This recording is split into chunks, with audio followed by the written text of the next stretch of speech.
Isang bata ang isinilang sa North Korea, subalit mula sa mismong sandali ng kanyang kapanganakan, ang inosenteng kaluluwa na ito ay tinatakan na bilang traidor.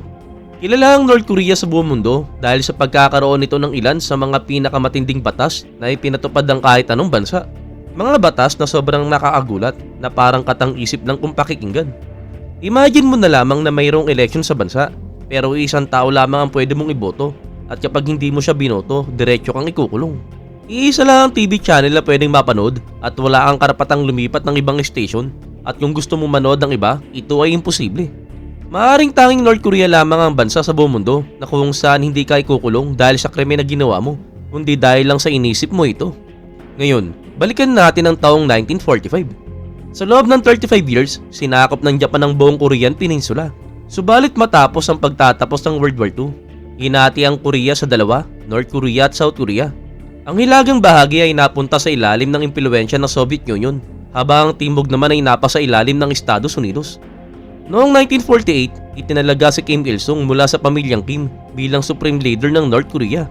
At dito nagsimula ang tinatawag nilang Democratic People's Republic of Korea, isang bansang tinawag na demokratiko. Subalit ni minsan ay hindi pinayagang huminga ang tunay na demokrasya. Mula rito ay sumiklab ang tinaguri ang Korean War, subalit kahit natapos na ang labanan, walang kasunduang pangkapayapaan na nilagdaan. Kaya naman hanggang sa ngayon, technical na mag-aaway pa rin ang North at South Korea. Sa North Korea, para mapanatili ang ganap na kapangyarihan, iisang pamilya lamang ang nakapaghari mula noon hanggang sa ngayon. Nagsimula ito kay Kim Il-sung, sinundan ng kanyang anak na si Kim Jong-il, at ngayon ng kanyang apo na si Kim Jong-un. Ang bawat pinuno ay nagpatupad ng mas mahigpit na batas upang mas lalo pang mapanatili ang kanilang kapangyarihan at ginagamit ang takot at parusa bilang sandata upang patahimikin ang mga tao. Ipinapatupad ang mahigpit na mga patakaran na ito para hindi maimpluwensyahan ng kultura ng South Korea o ng kanluran ng mga tao upang hindi silang magising at tumalikod sa kanilang mga pinuno. Ngayon, tatalakayin natin ang ilan sa mga pinakakakaiba at nakakabiglang batas na umiiral pa rin hanggang sa ngayon. Pero bago natin simulan yan, kung bago ka pa lamang sa aming channel, huwag mo sana kalimutan na mag-subscribe para naman lagi kang updated sa mga ganitong uri ng video. Noong 2024, ipinagbawal sa North Korea ang pagsusuot ng sunglasses at maging ang mga wedding dress ay mayroong limitation. Sa mga station ng tren at mga pampublikong lugar, wala ka talagang maririnig na musika at ang tanging pinapatugtog lamang ay ang talumpati ng pamilyang Kim. Habang tumatagal ang mga talumpating ito, bawal magsalita, magbulungan o gumawa ng anumang ingay. Kapag nahuli ka namang nanonood ng mga South Korean drama o Hollywood movies, maaari kang ipadala sa labor camp o mas masahol pa, pagdusaan ng malupit na parusa. Ang mga kakaibang hakbang na ito ay ginagawa raw upang pigilan ang tinatawag nilang ideological contamination o ang pagkalat ng mga banyagang ideya na maaaring magpabagsak sa kanilang regimen. Sa North Korea, bawal gumamit ng totoong internet. Ang tanging meron sila ay ang saradong internet system na gumagana lamang sa loob ng bansa na mahigpit na binabantayan at kontrolado ng pamahalaan. Talagang mahigpit na binabantayan ng mga authorities sa North Korea kung ano ang pinapanood, binabasa at sinasabi ng mga tao online. Sa ganitong paraan, kontrolado ng government ang daloy ng information at pinoprotektahan daw nila ang kanilang mga mamamayan mula sa impluwensya ng labas na mundo. Ang tumawag sa kahit sino sa labas ng bansa nang walang pahintulot ng estado ay labag sa batas at kapag kailangan mong makipag-ugnayan sa isang tao sa ibang bansa, kailangan mo munang humingi ng opisyal na permiso. Sa North Korea, halos lahat ng bagay ay nangangailangan ng approval mula sa government, mula sa paglalakbay hanggang sa pakikipag-ugnayan. Ang telebisyon, radyo at pahayagan ay ganap na kontrolado ng estado at ang konsepto ng pribadong media doon ay talagang kakaiba. Hindi sila nag-uulat ng mga balita tungkol sa nakasanayan natin, sa halip, puro papuri sa government, pagpupuri sa pamilyang Kim, at propaganda laban sa mga banyagang kalaban tulad ng Estados Unidos ang laman ng kanilang mga programa. Mula pagkabata, tinuturuan na ang mga batang North Korea na kamuya ng Amerika at ang mga kaalyado nito. Kahit ang mga hairstyle ay mayroong regulation. Limitado lamang sa ilang particular na gupit ang pinapayagan ng government at itinuturo mismo kung anong klaseng gupit ang dapat gawin. Anumang bagay na nagpapakita ng impluwensya ng banyagang kultura ay mahigpit ay pinagbabawal, kabilang dito ang pagsusot ng maong, pagpapakulay ng buhok at pagsusuot ng mga damit na makulay o kumikinang. At kapag nahuli kang lumabag, kukumpiskay na mga gamit mo at maaari kang maparusahan. Dagdag pa dito, pati ang pagkain ay kontrolado din. Halimbawa ay pinagbabawal ang hotdog dahil itinuturing itong bahagi ng kulturang Amerikano. Maging ang mga pagkain karaniwang kinakain sa South Korea tulad ng jajangmyeon at tutbuki ay hindi rin pinapayagan. Kung gusto mo namang bumiyaya mula sa isang lungsod papunta sa iba, kailangan mo munang humingi ng special permit at kapag wala ka nito, ang iyong paglalakbay ay tinuturing na illegal. Ang North Korean passport ay binibigay lamang sa mga matataas sa antas ng lipunan, gaya ng mga official ng government at mga malalapit na kalyado ni Kim Jong-un. Para sa karaniwang mga tao, ang ideya na makalabas ng bansa ay mananatiling isang imposibleng pangarap. Maging lupa, bahay, tindahan o negosyo, lahat ay pagmamay-ari ng estado. Walang sino mang individual ang maaaring magmay-ari ng kahit ano at pinahintulutan lamang silang gamitin ang ari-arian hanggat pinapayagan nito ng government. Maging ang pagsasagawa ng reliyon ay bawal. Walang sino man ang maaaring sumamba o manampalataya ayon sa sariling paniniwala. At totoo, may ilang simbahan na makikita sa North Korea pero ang mga yon ay tinayo lamang para ipakita sa mundo na malaya daw dito ang reliyon. Sa katunayan, kapag nahuli kang totoong nagsasagawa ng pananampalataya, diretso kang ipapadala sa labor camp. Kung may maglalakas ng loob na magsalita laban sa pamahalaan o pamilyang Kim, hindi lang siya ang parurusahan, kundi pati ang buong pamilya niya.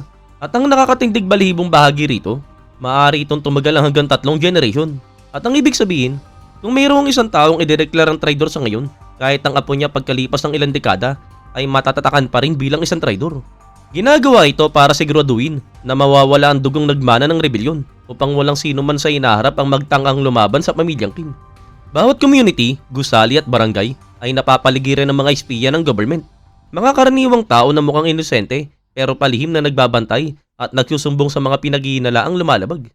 At marahil ang pinakamalupit sa lahat sa North Korea, hindi mo lang kailangang gumawa ng krimen para maparusahan, sapat na ang pag-iisip ng isang krimen. Kapag mayroong nag-ulat na naiisip mong gumawa ng isang bagay laban sa government, maaari kang dakipin at ikulong. Kahit hindi mo pa ito ginagawa at parang sinasaktan mo ang sarili mong mga paa gamit ang palakol. Mula sa kapanganakan hanggang sa kamatayan, obligado ang bawat tao na dumalo sa lingguang sesyon ng self-criticism. Sa mga pagtitipong ito, inaamin ng mga tao sa publiko ang kanilang mga pagkakamali, tulad ng pagtatago ng kahinaan ng kapwa, kakulangan sa pagpuri kay Kim Jong-un, o kahit paghanga sa mga banyagang produkto. At pagkatapos magtapat, pupunahin sila ng mga kasamahan nila sa harap ng lahat. Layunin ng sistemang ito na puksain ang pagkatao ng bawat isa at pilitin silang maging pare-pareho, walang sariling opinyon o kalayaan. Maging ang botohan ay talagang obligado sa North Korea. Pero ito ang twist, iisa lamang ang kandidato at ang hindi pagboto ay tinuturing na pagtataksil sa bayan. Walang karapatang pumili ng pinuno dahil ang government na mismo ang magde-decide kung sino ang iboboto mo. Ngayon, kung ganito lang din naman, bakit may election pa? Sa katunayan, hindi para pumili ng pinuno ang layunin ng election sa North Korea. Ito ay isang pagsusulit ng katapatan. Kapag 100% ng mga tao ay bumoto sa isang kandidato, itinuturing ito ng Riemann bilang patunay ng pagkakaisa at lakas ng bansa. Mayroong ding National Assembly na tinatawag na Supreme People's Assembly. Pero ang tungkulin nito ay hindi upang magdebate o gumawa ng mga desisyon. Ang tanging layunin nito ay aprobahan lamang ang anumang desisyon na ginagawa ni Kim Jong-un. Ang bawat mamamayan ng North Korea ay inaasahang kabisan ng 10 ideological principle of the state. Kapag nadapa o nagkamali ka habang binibigkas sa mga ito, maaaring ituring kang traidor. Ang lahat ng 10 prinsipyong ito ay umiikot sa pagpupuri at pagpaparangal kay Kim Il-sung, ang tagapagtatag ng Riemann. Lahat ng television sa bansa ay nakapreset lamang sa mga channel ng government, gaya ng Korean Central Television, at hindi mo pwedeng baguhin ang channel kahit gusto mo. Maging bisikleta ay mayroong registration at plaka, at para makasakay ka nito, kailangan mong makapasa sa road safety test at kumuha ng lisensya.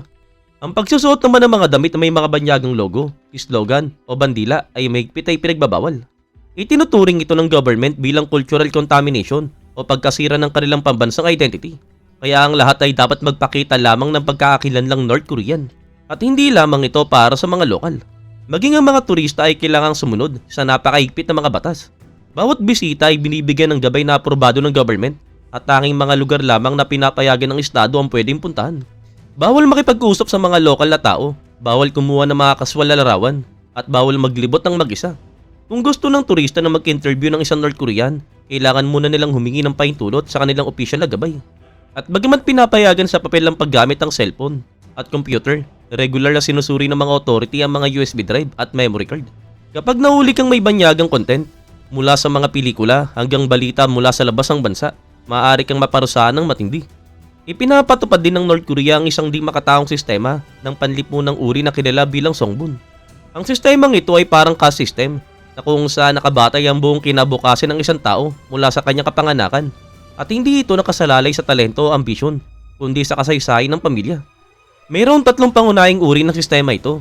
Ang una ay core class, mga taong angkan na lumalaban kasama ni Kim Il-sung noong revolution o sumali sa Korean War. Ang ikalawa naman ay wavering class, mga taong may tuturing na hindi ganap na tapat sa rehimen. At ikatlo ay hostile class, mga pamilya na dating kalaban ng pamahalaan o sino mang may dugong traidor.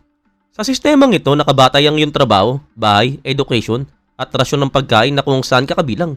At sa North Korea, ang pagkakamali ng iyong pinuno ay parusa pa rin sa iyong dugo at sa dugo ng iyong mga susunod na anak.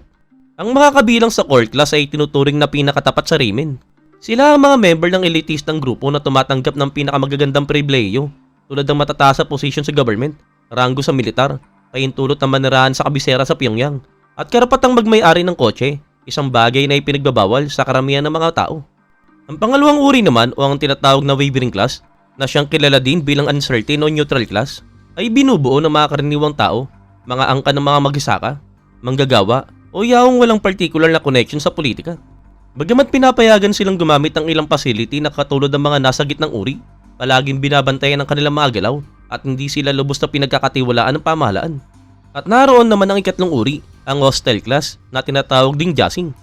Sila ang mga taong mayroong mga ninuno o kamag-anak na may kaugnayan sa reliyon o nakipag-ugnayan sa mga taga South Korea. Itinuturing sila ng government bilang mga traidor at binibigyan ng pinakamababang estado sa lipunan. Ang mga kabilang sa grupong ito ay tinatalaga sa mga pinakamapanganib at pinakamahirap na trabaho gaya ng pagmimina ng carbon, pagbubuhat ng mga mabibigat na kargamento o paglilinis at sanitation. Sila ang mga pinaparusahan hindi lang dahil sa ginawa nila, kundi dahil lang sa kung kaninong pamilya sila ay pinanganak. Sa North Korea, kahit ang mga pangunahing pangangailangan tulad ng kuryente, tubig at gas ay mahigpit na kontrolado sa pamamagitan ng rationing system at ang paggamit ng mga ito ay maingat na minomonitor ng government. Mula sa edad na 17, lahat ng mga tao, babae man o lalaki, ay obligado na maglingkod sa militar hanggang sa 10 taon. At hindi ito option, ito ay sapilit ang tungkulin sa estado.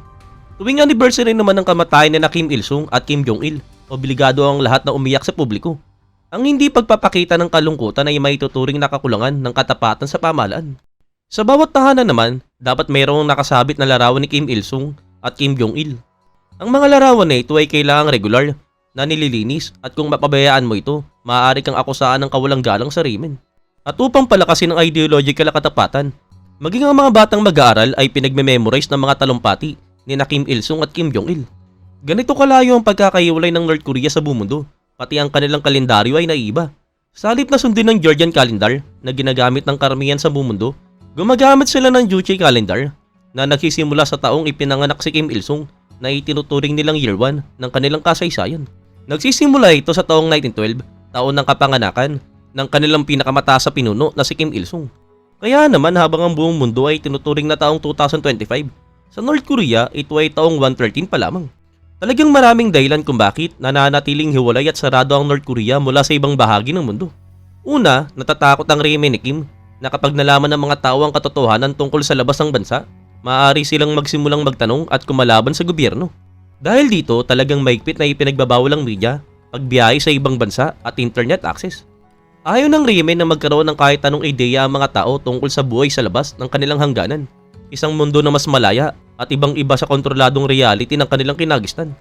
Ang pangalawa naman, ang programa ng North Korea sa paggawa ng nuclear weapon ay nagdulot ng matinding sanksyon o parusa mula sa iba't ibang bansa na lalo pang naghiwalay sa kanila mula sa natitirang bahagi ng mundo. Habang itinutulak sila ng buong mundo palayo, lalo namang isinasara ng rehimen ang sarili nito. Mahalagang tandaan na maaaring nagbago o mas lumala pa ang ilan sa mga patakarang ito, subalit walang makakasiguro dahil halos imposibleng makakuha ng bago at tumpak na information mula roon.